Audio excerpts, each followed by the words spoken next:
ہم لوگوں نے نا ہیلے بہانے بڑے بنائے ہوئے ہیں. بینک کے ساتھ کاروبار کرنے والا کہتا ہے نہیں نہیں مجبوراً لیا ہے, مجبوراً. مر رہا تھا تو آخری لبوں پہ تھا تو جائز ہے, جائز ہے. اس وقت جب تجھے کھانے کو لقمہ نہ لگے تو حرام کھانا بھی جائز ہے. کیا دقت تھی؟ کیوں اللہ رسول کے مقابلے میں کھڑا ہوا تو؟ کیوں سود کا دھندا کیا؟ کیا تکلیف تھی؟ کہاں تو الجھ گیا تھا؟ ہم جان بوجھ کے اپنے لیے جہنم کٹھی کرتے ہیں, پھر کہتے ہیں سکون نہیں زندگی میں. کہاں سکون آئے گا؟ کیسے آئے گا؟ ہم نے خود آگ لگائی ہے چمن میں اپنے. جو قیامت کی سزا ہے, میرے نبی پاک علیہ السلام نے فرمایا رب تمہیں سامنے کھڑا کرے گا. اور کس طرح کھڑا کرے گا؟ فرمایا لوگوں کے وجود سے کپڑے اتر جائیں گے, زمین اس طرح دہکے گی جس طرح تانبا زمین پہ رکھا جائے اور آگ جلائی جائے. تانبا دیکھا آپ لوگوں نے؟ یہ بھی گرمی گزری ہے نا, تو فرش پر جب سورج پڑتا تھا تو ننگے پاؤں چلا نہیں جاتا تھا. صحیح کہہ رہا ہوں؟ ننگے پاؤں, بچے کا پیر زمین پہ لگتا تو چیخ اٹھتے, کہتے او جل گیا پیر. حالانکہ یہ فرش دنیا کے, اور اگر تانبے کے اندر خاصیت ہے کہ اگر کوئی دھات جلدی اور زیادہ گرم ہوتی ہے تو وہ تانبا ہے. میرے نبی نے مثال دی تو اس کی دی جو سخت تھا. فرمایا تانبے کی طرح زمین تپائی جائے گی اور پھر ننگے پاؤں رب تمہیں کھڑا کرے گا. آج سورج کی پشت تمہاری جانب ہے, قیامت میں منہ تمہاری جانب ہوگا. نیزہ آپ نے دیکھا ہوگا, نیزہ ہوتا تھا. فرمایا یہ جو تم نیزے دیکھتے ہو صرف 1.25 نیزے کے برابر سورج قریب آ جائے گا, اور پھر اللہ تمہیں سامنے کھڑا کر کے تم سے سوال جواب کرے گا. اور حضور نے کہہ دیا ہے تو اب کسی نعت خواں کے کہنے سے بات بدل سکتی, کسی پیر کے کہنے سے جملہ بدل سکتا, کسی خطیب کے کہنے سے فکر نہ کرنا وہ سامنے جنت پڑی ہے, اب بات بدل سکتی؟ خدا کی رحمت پر بھروسہ رکھنا ضروری ہے, نبی پاک کی شفاعت کی امید رکھنا. بولیے. لیکن جو حضور نے بیان کیا ہے اس کو ماننا بھی یہ بھی ضروری ہے. میرے نبی پاک نے فرمایا اللہ تم سے حساب لے گا اور اللہ پوچھے گا, تم نے جواب دینا ہے. حضور کس کس شے کا؟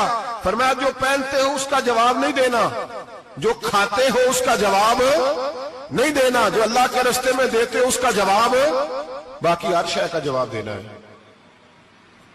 ادھر جو پلاٹ ہے اس کا بھی جواب دینا ہے, اور جو بچوں کو پیسے بتائے ان کا بھی جواب دینا ہے, جو چھپائے ہیں ان کا بھی. ثم لتسألن یومئذ عن النعیم, جو کمیٹی اپنے محلے میں ڈالی ہے اس کا بھی جواب دینا ہے, جو سسرال کے علاقے میں ابا جی سے چوری ڈالی ہوئی ہے اس کا جواب بھی, سب کا جواب دینا ہے. تمام حساب کتاب. اور اللہ فرماتے ہیں میں سامنے کھڑا کر کے ہر سوال کا تجھے ہر سوال کا جواب صاحب. اچھا یہ جو بڑے لوگ تھے وہ حساب سے ڈرتے تھے, ہم چھوٹے لوگ ہیں ہم حساب سے ہم نہیں ڈرتے, ہم کہتے ہیں دیکھی جائے گی. بڑے لوگ جو تھے وہ حساب سے. حضرت ابو بکر صدیق دعا کرایا کرتے تھے, دعا کرو اللہ مجھ سے حساب نہ پوچھے. حضرت عمر فاروق رضی اللہ تعالیٰ عنہ اپنے بیٹے سے کہتے تھے بیٹا اپنے باپ کے لیے رحمت کی دعا کرنا, میں درگزر والا ہوں, میں حساب والا کوئی نہیں. بڑے لوگ ڈرتے تھے, بڑے لوگ. حضرت عثمان غنی قبر پہ کھڑے ہوتے تھے تو داڑھی آنسوؤں سے بھیگ جاتی. غلام کہتے ہیں حضور 3 دفعہ نبی پاک نے آپ کو جنت کی بشارت دی ہے, 3 دفعہ بشارت دی ہے, تو آپ کیوں اتنا روتے ہیں؟ عثمان غنی فرماتے جس رسول نے مجھے جنتی کہا ہے اسی محبوب نے مجھے فرمایا تھا عثمان قبر آخرت کی منزلوں میں سے پہلی منزل ہے. اور آپ فرماتے میرے تو کمرے میں دیا گل ہو جائے تو مجھے ڈر لگتا ہے, اس میں تو مکمل اندھیرا ہے. آپ فرماتے کھڑکیاں بند ہو تو دم گھٹنے لگتا ہے, اس کو تو دروازہ ہی کوئی نہیں, روشن دان تک نہیں.